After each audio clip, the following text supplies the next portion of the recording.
morning, I'm Agustín Zepeda for NewZtar Intelligence. Here is your global briefing for Monday, June 15, 2026. The United States and Iran have signed a framework agreement to end their 4-month military conflict. President Trump announced the deal will reopen the Strait of Hormuz by Friday, with a formal signing ceremony scheduled for that day.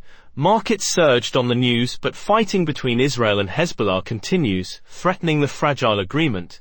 But here is where the coverage diverges. American left-leaning media frames this as Trump winding down a war he started with goals unmet, while American right media barely covered it. Middle Eastern media questions whether peace is actually here, and Russian outlets dismiss this as a U.S. retreat.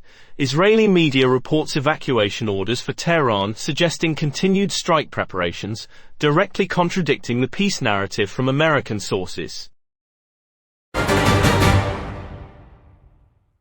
SpaceX has completed the largest initial public offering in history, raising $85.7 billion.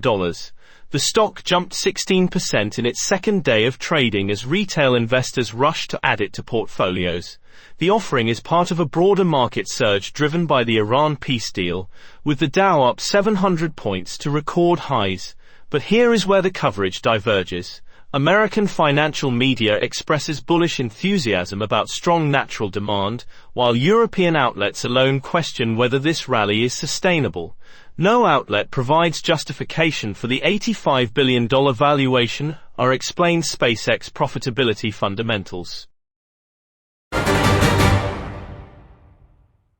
The United Kingdom has announced a sweeping ban on social media for all children under 16 years old. The legislation marks the most aggressive child internet safety regulation by any Western democracy. Implementation details and enforcement mechanisms have not yet been released by the government. But here is where the coverage diverges. European media frames this as necessary child protection, while American outlets emphasize potential free speech concerns. Chinese state media highlights this as Western hypocrisy on internet freedom, while Russian media remains largely silent on the story. President Trump has ordered the closure of Anthropic, a major artificial intelligence company. The briefing provides no details on the legal authority used, the rationale for the shutdown, or the timeline for closure. This marks an unprecedented federal intervention in a private technology company. But here is where the coverage diverges.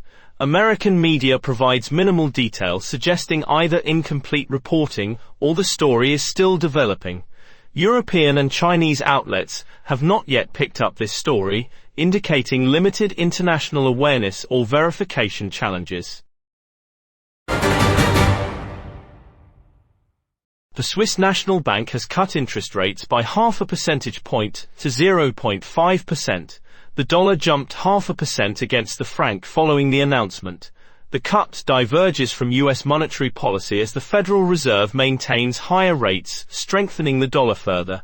But here is where the coverage diverges. American financial media focuses on dollar strength implications, while European outlets emphasize broader Eurozone monetary policy implications.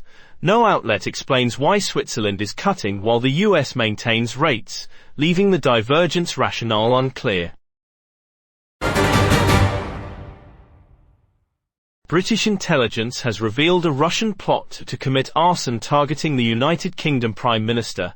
The briefing provides no details on when the plot was discovered, whether arrests were made, or the specific targets involved.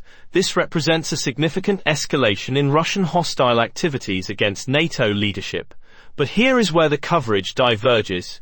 European media treats this as a serious national security threat requiring immediate response, while American outlets provide minimal coverage. Russian state media completely ignores the story, and Chinese outlets have not reported it, suggesting limited international verification or Western-only sourcing. That is your NewZtar Intelligence briefing for Monday, June 15, 2026. News in every angle, every morning. I'm Agustín Zepeda. Stay informed.